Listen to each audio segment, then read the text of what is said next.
A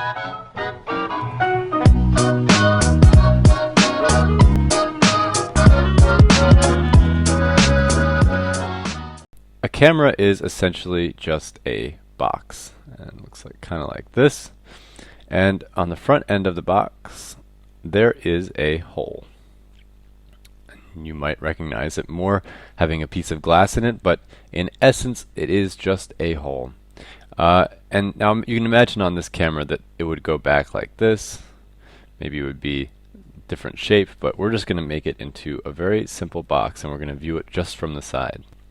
Now, light enters this box through that hole, and in modern cameras, it is always with some sort of piece of glass, and we'll talk about lenses a little bit later. But that light is focused through that hole in the wall. Inside, there's no other holes anywhere else in the camera, just in the front. And that light is focused through that hole and then cast onto the back wall of the camera. This is basically, if you remember the history lesson, it's just like a camera obscura. It's the very same principle. So we're going to step back a step here. I'm going to delete a few pieces of our camera. And we're going to add in something that was very important in the development of the camera, and that is the lens. So here's our body. They made the hole a little bit bigger so that they could mount a lens on it. And we're going to make our lens, let's make our lens green. And we'll make our lens sort of like this, right here. And we'll put it like kind of a long lens, like this. Alright, so here's our lens. And we can say it kind of comes in here a little bit. Right there. Alright, now inside of that lens, so I just made the outside bit of the lens. Inside of the lens is some glass. So there's usually lots of pieces of glass. So we'll say here's one piece of the glass. And maybe there's another right here. And maybe there's some space. Have a piece of glass right here. Maybe there's another piece right here. And right here. And at the very end, there's another piece of glass right here. Now what happens is that the same way that light came in before, light is cast over onto the lens. It travels through. And it comes out the other side and lands on the back of the camera. And just like before, red comes in, bounces around in here, takes a little trip, and is then in the end cast in this direction, like that. So you get an idea of how all of that works. I'm going to go back a few steps here. I'm going to delete that. So you've got your light coming in. I'm going to reintroduce our light streaks here because I think they're kind of cool. And this is basically the same principle. This is still a camera obscura because we don't have any film yet. It's a camera without film, which is a camera obscura. And you could, in theory, if you were small enough, you could jump inside the camera and you could draw what you were seeing on the back wall of the camera. Now, at some point, like you might have seen in the history course or in the history lesson, some people figured out that there were light-sensitive chemicals. And so at some point, someone came up with the idea of making film. So film was produced, and we're going to make our film brown.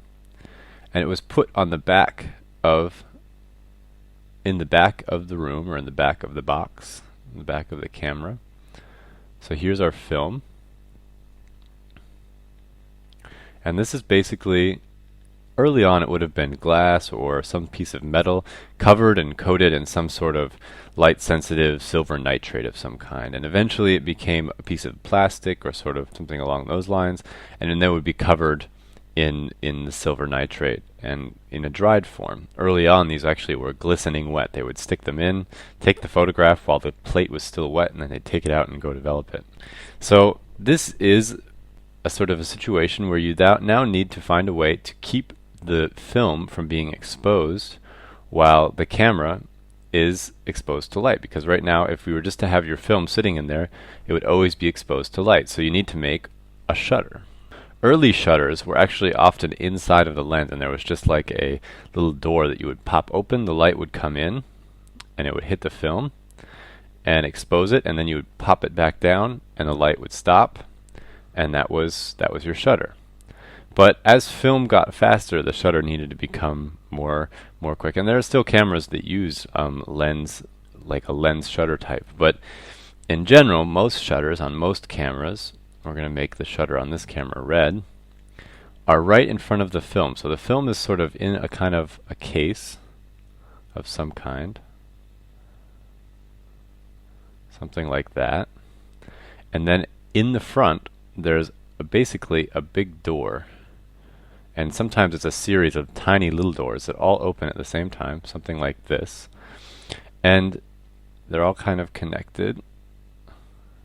And so when the picture's being taken, all of these, sort of like the blinds in a window or something, they all pop forward or pop down, however the shutter works, and they slide. And they slide down, and then they pop back up into place.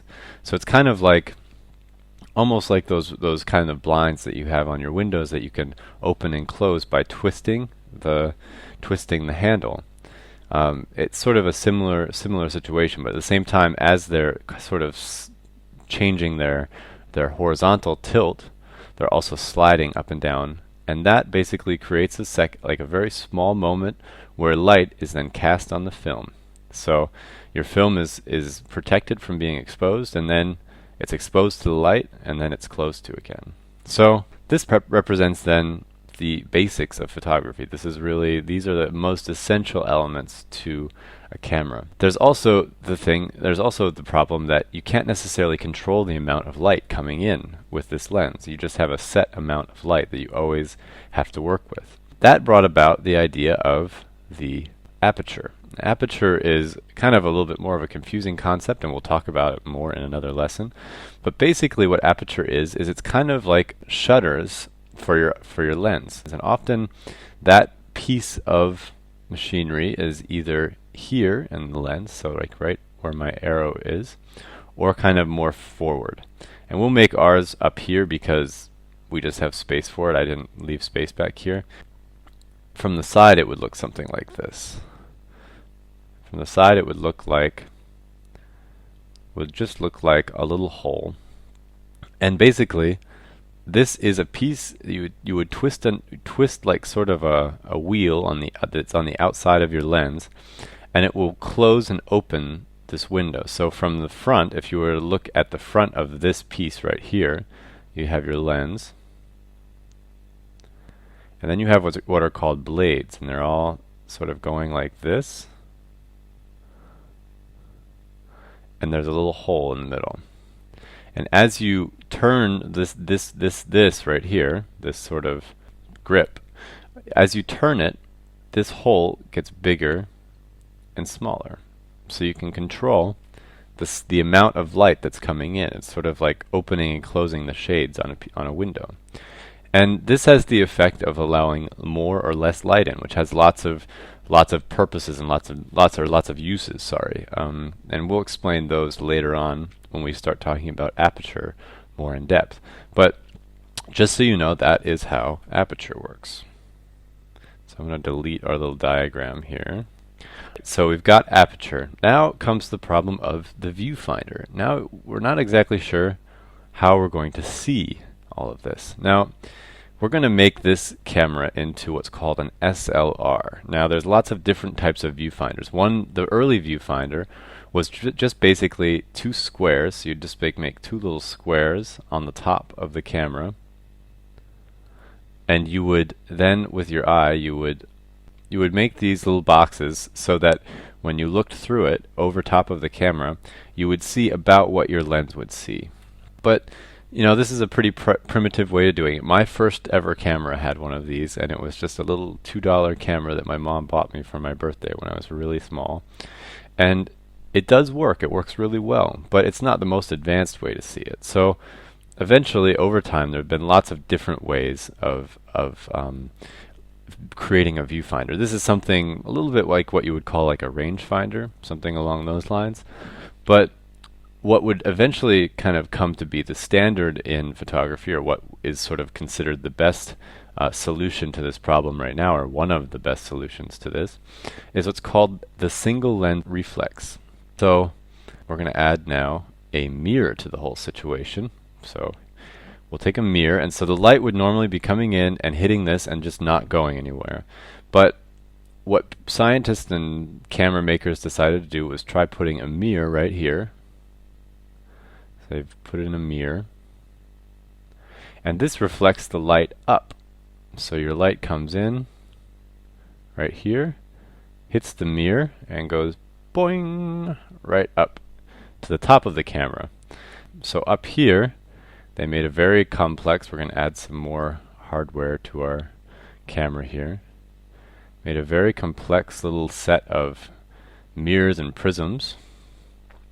So the light goes up and it lands inside of a big prism that is sitting up in the top of the camera. And I'm not exactly sure how the light bounces around. There's some good diagrams of it online, but you take your eye, here we've got our eye again, and it's looking into this. There's a hole right here, and it's a little window that looks right in to this, and basically the light is going boing, hitting the mirror, going up into here, bouncing around a little bit. Now this is not accurate, obviously. I didn't do a very good job on this. And then it's coming back out right here. So the light, you're seeing it go all the way up, ding, go this way, go that way. There must be something like kind of like that in there somewhere. And the light comes back, and you can see exactly what this lens is seeing, what you're seeing through this lens. Now when you want to take the picture, you push the button, and this piece of mirror, well, I made it a little too big, so it wouldn't look like it would work, but it actually would. This mirror would flop up to an up position. So the mirror, when you're taking a picture, is right here. So there's like a spring on it that kind of has a hinge, and it sort of just goes think, pops up, and you can imagine it not being here anymore. And then that light passes through that there, and then the shutter opens while this is happening. So you pushing the button has done two things. It's opened the shutter and it's popped the mirror up, and then the light travels in through the lens, hits the film, exposes it, and then when the camera says that the exposure is correct, then everything closes back down. So the mirror drops back down, the shutter closes, and the film is exposed. The only thing that they've really done in recent times that changes any of this is that they've taken this piece of film and they've developed digital sensors that can basically do the same thing, and actually can, now we're learning, do a lot more even. And they've replaced that, so you've got a digital sensor, and they've added some sort of memory space. So we'll just imagine that this is like a little card down here. This is what you save your files on. So the light comes in, hits the digital sensor, and the digital sensor is just like a little series of electrical nodes that sense the light, and then they pop out bunches of ones and zeros, and they go through. We'll put a little computer in here. So there's a little computer here, right there, and the information goes dunk, dunk, dunk, dunk, dunk, into the computer. Computer processes it, saves it as a file, and drops it into your card. And your picture is now here on your card. And then you take that out, put it in your computer, and use it. But sometimes you won't maybe have a mirror here. There's lots of different ways of doing this little part here, but this is basically how it works. They've added also in recent years screens. So on the back you've got, even with the early digital cameras, you have a screen, just a TV version of this. There might be some sort of, either the shutter is a different kind of shutter, and the sensor is always exposed to the light, and so you're seeing directly what the sensor sees, or they have some sort of system that does the same purpose of taking this light that you're seeing, and then instead of displaying it up top, they just display it on a screen. So that was our lesson for today. If you want to find more lessons like this or more courses like this, go ahead and check out our website at allversity.org.